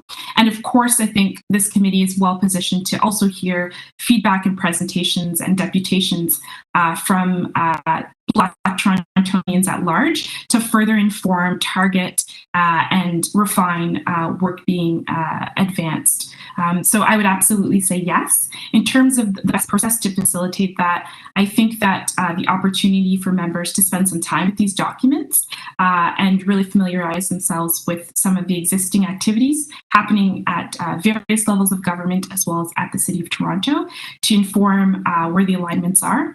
As I mentioned before, this is not a fulsome list. It was really about highlighting where there are greatest opportunities for impact, and also recognizing we have the Confronting Anti-Black Racism Partnership and Accountability Circle, which is really focused on some of those key areas that may not be as deeply underscored in this overview. I'm just going to turn it to Anthony to add additional comment, but thanks again for the question. Thank you for that. So I would echo the same that there is room to make additions here. It's important to note, though, as this has worked to set up the advisory committee, we've been working to be mindful to ensure that there's not overlap, of course, with the other initiatives, the other advisory bodies and spaces for community engagement or community accountability. And so the idea with this presentation is our hope is that the committee will agree that this is the general framework that we will move forward with, and that in those conversations we might explore perhaps nuancing or shaping or perhaps adding something else to the overall work.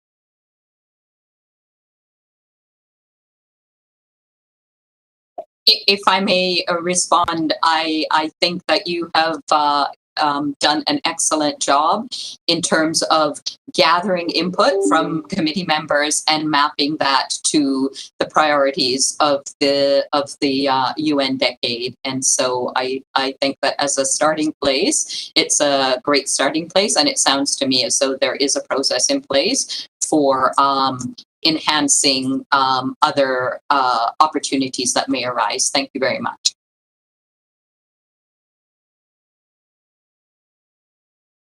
Okay, thank you very much for that. Anyone else?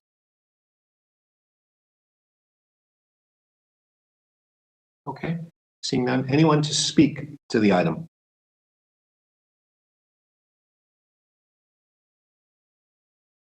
Again, if you wish to speak to the item, please just unmute yourself, and then you'll have 5 minutes to speak. I'll just continue to wait a little bit longer. I know we've been having some technical challenges this morning, so I'm just going to wait a little bit longer.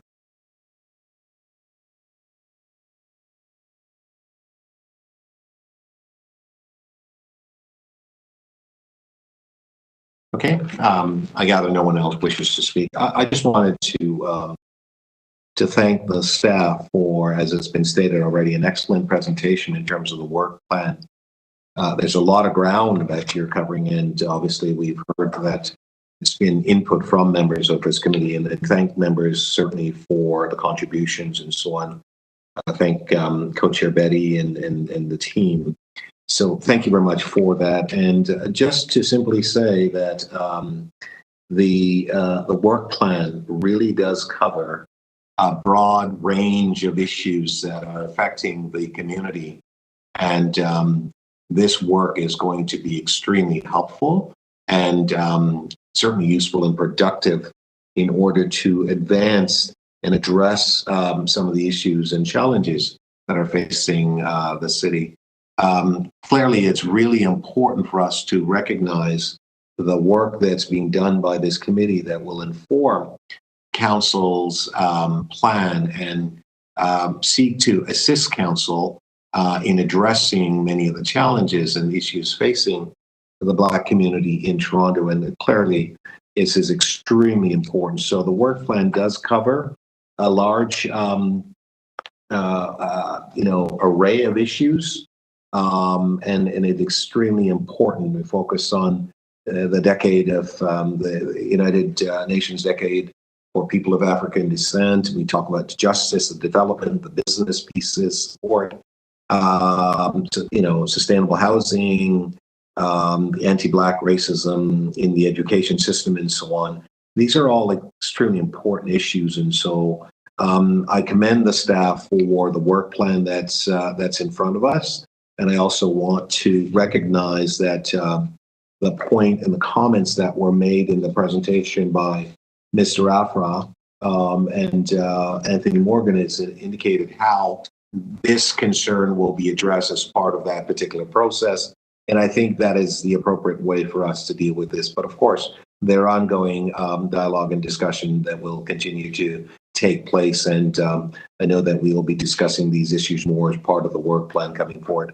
So I also want to thank Ms. Roberts again for excellent presentation. So thank you very much for that. I don't know if, as a result of my speaking, anyone else has decided that they'd like to speak. I will leave the floor open before I move receipt of the presentation. So if you have comments that you'd like to make on this issue, please just unmute your microphone and go ahead, please. I will wait a few minutes to see whether or not anyone has anything to add.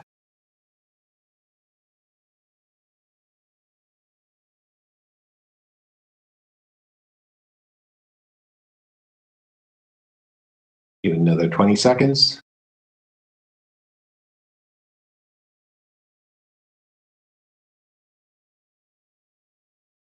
Okay, from my screen, it seems that everyone is in concurrence and appreciative of the staff and their presentation. So those are my comments, and I simply would like to move receipt of this item. All those in favor of receiving this item? Opposed? That's carried. Thank you very much. I will now move to the next item, which is CR 2.4, Memorandum of Understanding, Confronting Anti-Black Racism Unit Partnership and Accountable Circle, and Confronting Anti-Black Racism Advisory Committee. Anthony Morgan, you have a presentation. Anthony?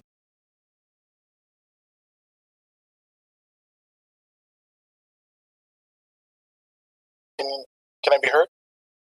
You can. I can hear you. Thank you.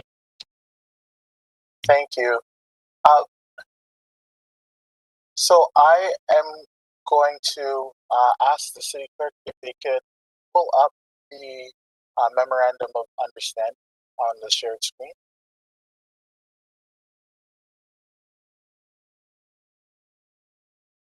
And while we wait for that, what I do want to share is that, and it's come up in indirect ways in the course of this meeting, the importance of understanding the different roles that are played by, for instance, a partnership and accountability circle and this current advisory committee. As has been detailed through Milana's presentation, the focus of the advisory committee is largely on the overarching strokes that are set out as a framework through the United Nations International Decade of People of African Descent. And the idea is that would be a framework for informing, guiding, and supporting City Council in the operation of its business. When it comes to the Partnership and Accountability Circle specifically, where their focus is much more particularly on the Toronto Action Plan to confront anti-Black racism. And so you might say that their scope is more narrow in the look at the action plan, whereas the advisory committee looks at all the business of council so far as it impacts the international decade. And so to provide some additional clarity for both this advisory committee and the Partnership and Accountability Circle, we determined that it would be useful to have this memorandum of understanding to set some of the parameters. So because this document was shared in advance, I won't go through the particular details, but as you'll note from the document, it starts out with what the purpose is to make sure we understand what the different bodies are doing. And then if you scroll down, if you could ask the clerks to scroll down on the page, and then we have the identification of both the mandate of the advisory committee and the mandate of the Partnership and Accountability Circle. You can continue scrolling down. Then, if we could go just to the header on that. So we talk about the roles and functions of each body in this memorandum of understanding. This, we feel, will be an exceptionally important and useful document for all the conversations with the advisory committee and also the Partnership and Accountability Circle. Where there are questions about, well, is this our role or is this the PAC's role? This document or this part of the document will provide some guidance and clarity. And if we could scroll down a bit, I'm not going to go through it in detail, but just to give you a sense of what's in the document. So looking at the purpose, looking at the mandate of the respective bodies, we can continue scrolling. The scope of work, also the different recruitment processes, just to understand how the different bodies came together, eligibility criteria, move forward, and composition. So all of these would be important parts of information, including the terms of service. We can continue scrolling down, actually. So you're seeing the headings here. The ultimate purpose of this is to help the committee know in your conversations when you're moving forward and thinking about the business, thinking about proposing, for instance, a presentation or an area of interest. This document would help create some grounding, some foundation and clarity that would help get a sense of whether or not this is the item that may have emerged in community is something that you bring, for instance, to the co-chairs directly, or perhaps reach out to myself, Milana, or other staff of the Confronting Anti-Black Racism Unit to say, well, we would like to have a conversation with the Partnership and Accountability Circle on this particular item. because we understand it to be in their purview. We want to make sure that we are hearing from them on this particular action or item. We can continue to move forward. Scroll down further on the document. So the document goes into the alignments on the mandates. So where there are, and this again is identified in the previous through the previous presentation, in part on how the different bodies can work together. We can take this off of the shared screen, because I'd like to speak to the document more broadly. So ultimately, with a memorandum of understanding, the document is certainly for the members of the advisory committee and the members of the partnership and accountability circle. But myself, Milana, and the Confronting Anti-Black Racism team would also think it's important to stress that this is a hugely important document for educating our community members on how to effectively engage City of Toronto processes for change. One of the things that we've noted in the action through the anti-Black racism unit over time is that we are not always as attuned as we could be in understanding how to access the levers of change. And so we are strongly encouraging that this document be used as a reference document for the members, but also be used to leverage and inform your interactions with community members so that we more fully understand how to bring the kinds of changes that our community members have been calling for admittedly decades. But now we have an opportunity to do so in a structured, informed way. And this memorandum of understanding provides some clarity on the lanes of change.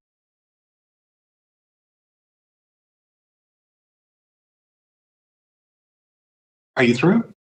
I am. Okay, great. Thank you very much for that. That's excellent clarification. Let me just see whether or not members have any questions of you. Are there any questions regarding the MOU between the Confronting Anti-Black Racism Advisory Committee and the Confronting Anti-Black Racism Partnership and Accountable Circle? If you have any questions and or comment wishing to do so, please just unmute your mic. Can folks hear me?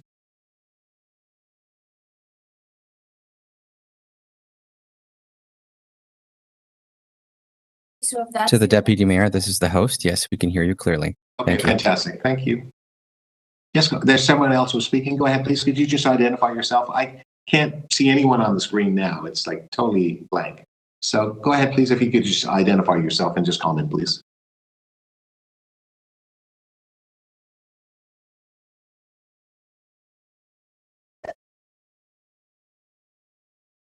Hi, it's Anne. I wasn't the original person, but I will take this opportunity. Sure, go ahead, please, Anne. Thank you. I think the memorandum of understanding is very clear in terms of defining the relationship between the two ABRAC and PAC. And I think it's very valuable to have this outlined clearly so that we can, I personally will need some time to sit with it and to truly understand what it means in terms of our committee. So I think I thank you for the presentation and the opportunity. Very much for your comments, Anne. And I do agree with you. I think members should take the time to really understand the significance of the MOU's intent, because I think it serves as a valuable opportunity and a valuable tool and creates more of a concentration of understanding in terms of how the PAC is going to help to engage and influence the opportunity of advancing many of the issues that we're dealing with. Anyone else wishing to comment?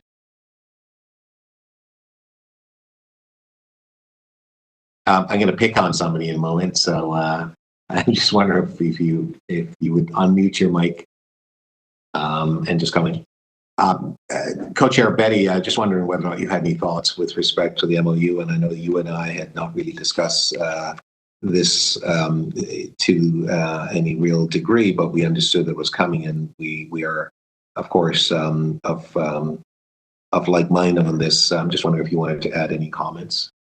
Absolutely. And thank you again, Anthony Morgan, for sharing that presentation and definitely reiterating the comment about the importance of all committee members to read that MOU thoroughly and to ensure that we ultimately are delivering on our role and expectations as representatives of this community. And the MOU perfectly frames how we're expected to interact with the other bodies that have been designed to fulfill that function. So thank you again for spelling it out for us, Anthony, and looking forward to answering any further questions on the subject as they might come up over time from various other advisory committee members. Thank you very much, Co-Chair Betty. Just wondering whether or not anyone else had any comments to add to this. If not, we will move right along and move receipt of this. And just again to thank staff for very well thought out document that really, bring this all together. Because I think it's really important for us as we move forward that the foundation and the structure, which is spoken about, that it's not only clear, but it is also such that, in a sense, clear that we have a structure, but also that you can understand the structure and the clarity of it, not only as members of this committee, but the public at large. That anyone who has an interest can take a look at this and see how it actually all intersect, and it intersects extremely well, and creates an opportunity for us to advance the issues in a coordinated way that will bring about, in my view, success and a more thorough understanding with respect to how it all comes together and how it works, because it has to lead to something in terms of the direction. Where does it go, and how does that benefit us in terms of the effectiveness and so on. So I think that this MOU really speaks strongly to that, and I'm very pleased with respect to what we have in front of us. With that, then, I would like to ask for I'd like to move a motion to receive this item. And so all those in favor, again, I can't see anybody. I'm presuming, Mr. Clerk, can you see everyone? Because I can't. I'm assuming that everyone is saying yes in favor of receiving. Am I correct in that assessment, Mr. Clerk? Again, I can't see anyone. Yes, Mr. Chair. I can see everyone raising their hands. Fantastic. So I'm not sure why I can't see everyone, but again, I'm having some challenges here. But nonetheless, you can see me as well, so that's great. All right, so thank you very much for that. Move receipt. All those in favor? Opposed? That's carried. Thank you. Mr. Clerk, I'm just wondering if item number 1, if we're ready with that. Yes, Mr. Chair. The motion for item number 1 is ready. I could display it. Thank you very much. Just give me a few seconds here. Right, and while you're doing that, I would just state that, members, we were waiting for this item to be sort of brought together by both the clerk and our team. And so I believe the clerk has indicated now that the motion has been finalized. I think everyone has had a chance to see it. And we're going to put it on the screen in a moment. So just bear with us, please. I can see people again. Wow, yay. You guys are all beautiful, amazing. The screen has been hiding you from me, so I'm not sure the screen wanted to keep you all to itself. So I'm very glad that I'm able to see you all now. All right, thank you. So I'll just read it out, and so that I know that everybody can read themselves. We're just kind of amplifying it. So the Confronting Anti-Black Racism Unit engage the unit partnership and accountability circle as a primary reference group for the Little Jamaica initiative to increase community participation and accountability in project governance and decision making. So that's 1 of 2. The manager, Confronting Anti-Black Racism Unit, report back to the Confronting Anti-Black Racism Advisory Committee on a financial structure that can be created to assist members of the Black community to own commercial property in Little Jamaica. Okay, so that's how it reads. All right, so is everybody ready for the vote on this item? I have a comment or a question. Please, who's It's that? Anne. Oh, Anne. Okay, go ahead, please.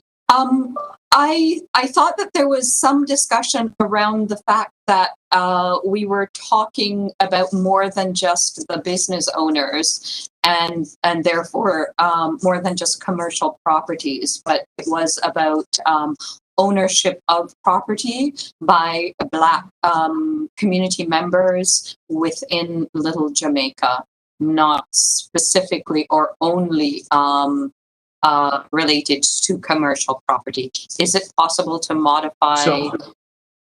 Yeah, sorry, if I just, so when I heard you spoke, you talk about engaging the broader community.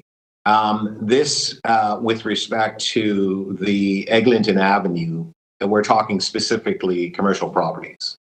It is not to suggest that there's a program that's going to be developed to help you to buy a house down the street or anything like that. That's not what the motion is intended on doing. It's intending on focusing on the area because the HCD is, certainly specific to that area, which is obviously Eglinton Avenue, which is the definition of Little Jamaica. My understanding, the broader area is not considered Little Jamaica. It is the strip area, if you will. And I could be wrong with that, but that's not my understanding of that, the area. So I would not, in fact, I wouldn't support such a motion. I would only support the motion that we actually have in front of us because really that's the focus. But I appreciate what you're saying, but I thought earlier on when you mentioned it was to ensure that we reference the fact that everyone in the area has basically an input and opportunity to exercise certainly their voices and concerns about the area, Little Jamaica, and by extension that the community could provide their input. And of course, that availability is there, but I certainly am not suggesting that we put together a plan to create home ownership. There are many plans that are out there already, mortgage companies and CMHC and all of those sort of things, but there isn't a real structure that provides an opportunity. Well, of course, people can get financing and they can do those, but I think there's probably more that needs to be done for us to ensure that the sustainability of Little Jamaica, we talked a little bit about the need for ownership, and I think that's what we're trying to address.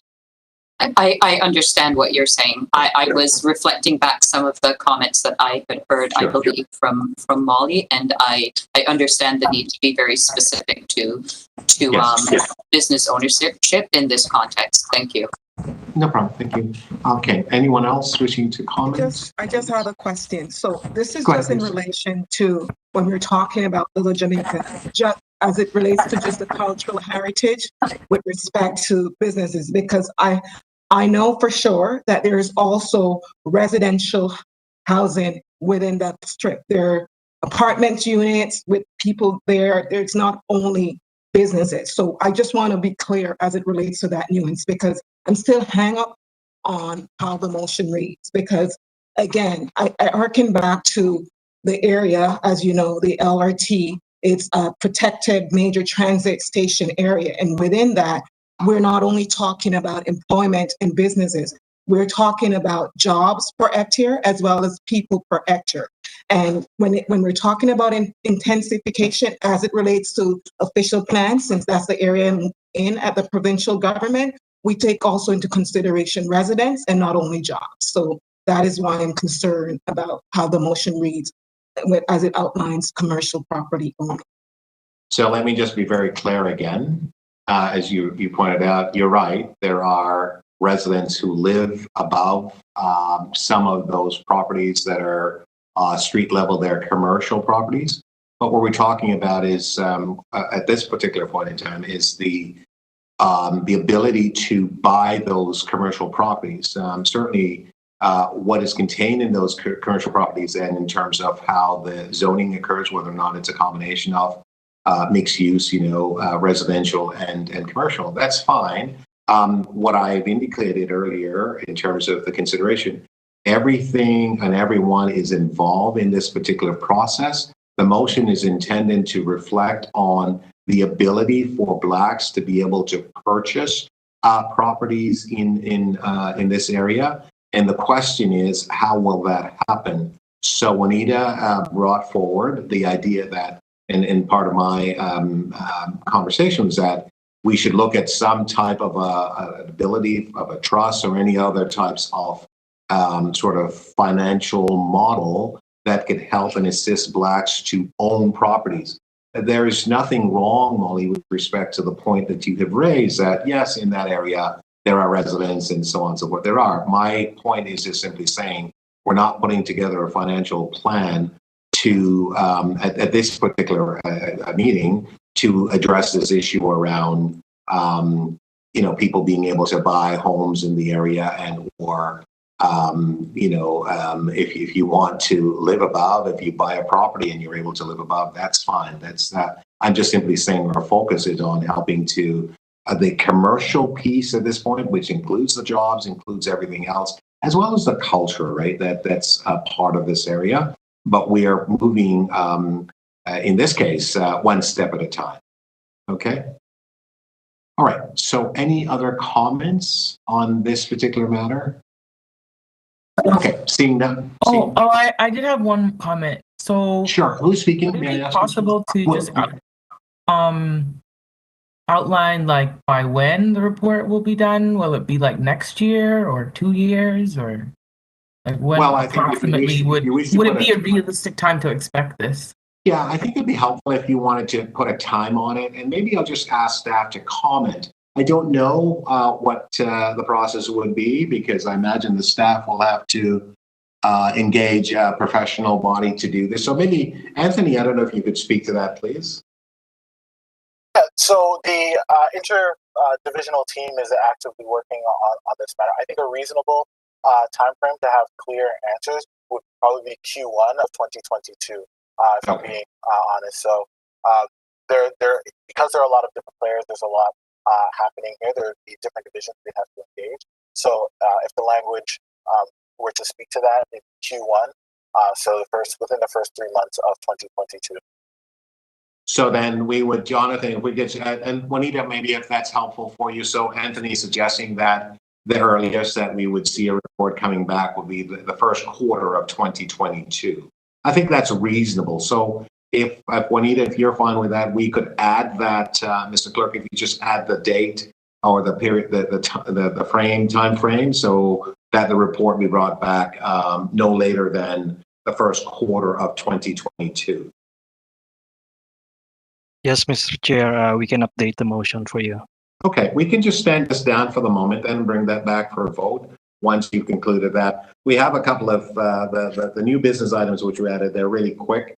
So I'm just wondering, Justice Betty, if you wanted just to move those. I don't think there's a real discussion on them, but if there are, that's fine. But I think you're just asking for reports back and asking for people to come back to the committee, both the CFO and the city manager, as well as a report on the Dundas renaming at a later date. Is that correct?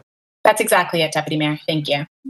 Excellent. All right. So if we just move those and put those forward, we can vote on them unless anyone has any questions or comments. But essentially, you're asking for a report. Not sure there's a real need to really comment on, unless there's a need to understand the process. But simply, the process is to ask for these things to happen, which is to have the city manager come to talk to this committee, to have the CFO come to talk to the committee. I think it's really helpful to understand how the city's budgetary and financial process works, add some clarity to that, as well as to ask the city manager to give us an update on the city's plan with respect to confronting anti-Black racism, both in terms internally and the sort of the greater objective, greater goal with respect to the city of Toronto itself. Is, of course, diversity is our strength, and it's really important to have that sense of understanding of that in terms of what does that mean? Is it just words in general, or does it actually have some real structural component that will create that not only clarity but benefit and brings us result in terms of creating more equitable opportunities, both in terms of social, cultural, and economic opportunities for members of the Black community in Toronto. So they're just my thoughts on that. So if anyone else wishes to comment, that's fine. But again, we're asking for a report to come back. It's at that time when the report or the speakers who we bring in to ask questions and to comment and on so on, that would be the opportunity there. Okay. So, Jonathan, did you wish to put the motion up, please? Mr. Chair, Yes. the motion for number 1 is ready. Do you want me to put that in Sure, before going absolutely. to the Yes, new of course, item? because we're almost Okay. concluding. Yes, if you've got number Thank 1 you. ready, you can just put that up. And Juanita, if you could just have a quick look at that to ensure that addresses the timeline issue. And that's a good catch, by the way, Juanita. Thank you.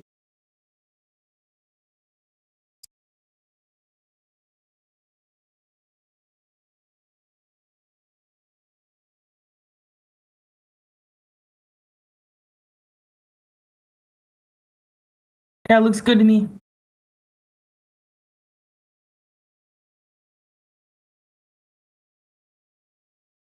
Mr. Chair, I think you're muted. Someone was saying something. Was that Juanita? Or was that? Yeah, are you I was okay saying with it that? looks good. Yeah, Okay, fantastic. absolutely. All right, thank you. Okay, folks, so the motions there, we've already read them out. The addition of the first quarter in terms of expecting the report, that's helpful. So all those in favor? Again, I can't see everybody. So Jonathan, you were able to see everyone. Is that correct? That's correct, Mr. That's Chair. important. Everyone is raising their hands. Okay, fantastic. Opposed? That's carried. Okay, thank you very much. All right, so Jonathan, let me know which one is next, please.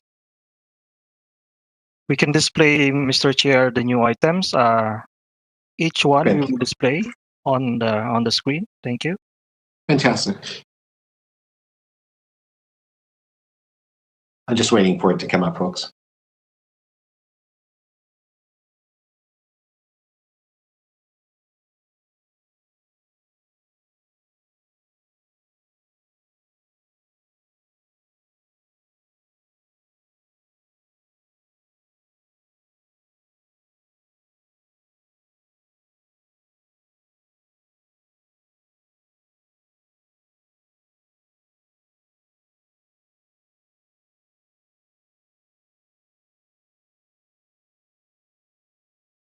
Okay, folks, it's on the screen now.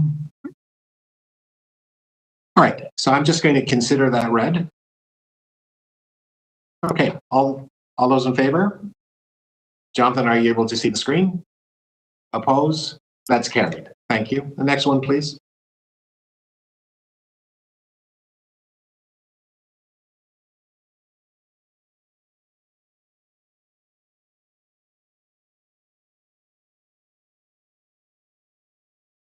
Just bear with us, it's coming.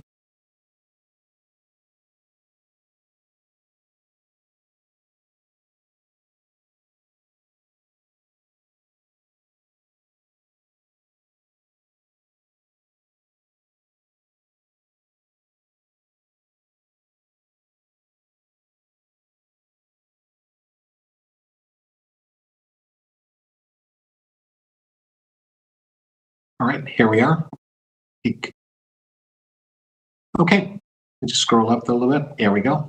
So, folks, I'm going to consider it read. We've been going through these earlier. So, all those in favor of this item?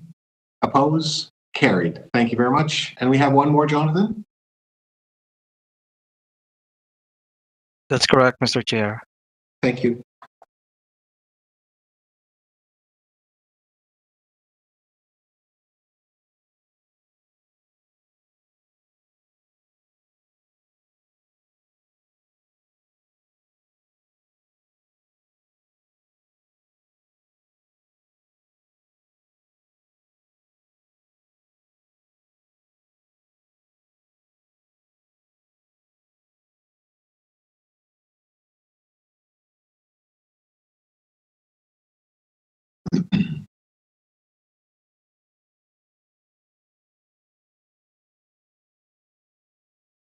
All right, so the last item is on the screen. All right, so we discussed them already. So all those in favor of this item? Oppose? That's carried. Thank you. Mr. Clerk, I think we've concluded all the items. Am I correct?